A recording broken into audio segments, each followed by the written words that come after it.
तो अभी पता चला है कि मुस्कान यादव के घर में फिर से, मुस्कान यदुवंशी है ना, उसके घर में फिर से दिक्कत चल गई है, फिर से लड़ाई हो गई है। जो उसकी जेठानी थी वो दोबारा से उसके घर में आ गई है। और जहाँ पे तो अभी पता चला है मुस्कान के साथ, मुस्कान यादव के घर में दोबारा से दिक्कत स्टार्ट हो गई है। जहाँ पे वो अपने ससुराल, मुस्कान अपने ससुराल में रह रही थी अपने ससुर के साथ। वहाँ पे उसकी जेठानी जो सालू करके है ना, सालू, वो गई अपने बच्चों के साथ। और उसने वहाँ पे 1-2 दिन रुकने के बाद उससे लड़ाई वड़ाई की। उसको बता तो रही है, पता नहीं क्या एसी की वजह से लड़ाई होने लगी है, कि मुस्कान ने मना किया एसी में रहने के लिए, ऐसे करके लड़ाई होने लगी है।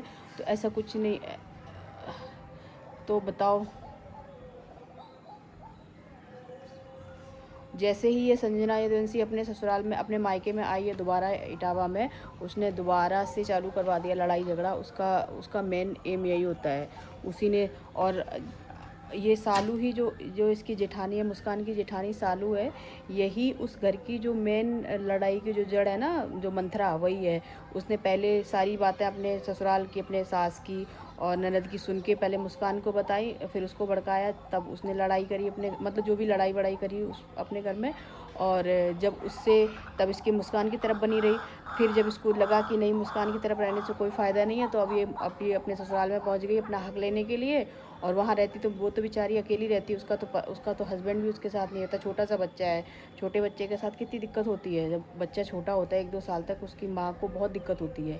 तो ये तो उसकी बेचारी की कोई सुनने वाला नहीं है। और ये वहाँ पे पहुँच गई अपना हक लेने के लिए। इसको क्या है ना, बीच में ये मलाई खाना चाहती है।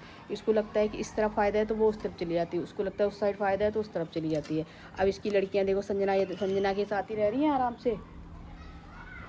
उन्हीं के, इसका तो ये है ही कि जैसे संजना ब्लॉग वगैरह बनाती है, तो अपनी लड़कियों को संजना के साथ ही वो कराना चाहती है।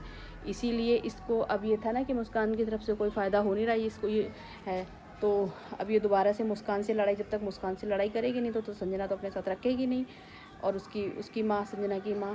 तो अब इसने लड़ाई कर ली है, अब उस घर में इसकी एंट्री होगी दोबारा से संजना के साथ। संजना, उसकी लड़की, रात के ब्लॉग में देखा था, कल के ब्लॉग में देखा था, वो उसकी लड़की परी करके है जो, वो उसके साथ आराम से सो रही थी, सब दोनों बच्चियाँ उन्हीं के साथ रुकी हुई थी। अब दोबारा से वो अपने ससुराल में पहुंच गई।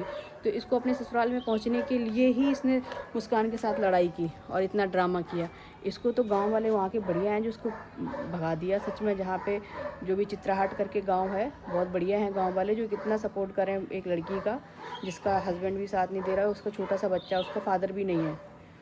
तो बहुत ही अच्छे गांव वाले। वरना ये संजना यदुवंशी, ये तो बहुत ही नालायक है, पता नहीं किस चीज़ का इसको घमंड है। ना इसको बोलने की तमीज़, बोलना आता नहीं है इसको, है ना। और इसकी माँ भी पता नहीं क्या अजीब तरीके से बोलती है, कुछ आता जाता है नहीं। एक बस टिकटॉक पे नाच नाच के ये फेमस हो गई, तो बस अब कुछ करना धरना आता नहीं है। बस ऐसे डेली डेली के ब्लॉग बनाती है। ब्लॉग में भी इसको कुछ होता नहीं, जितना लड़ाई वड़ाई वाला ब्लॉग होता है, ये आधे से ज़्यादा तो मुस्कान की वजह से चल रही है। अगर मुस्कान अपने ब्लॉग बनाती रहती तो ये कब का पीछे हो जाती संजना।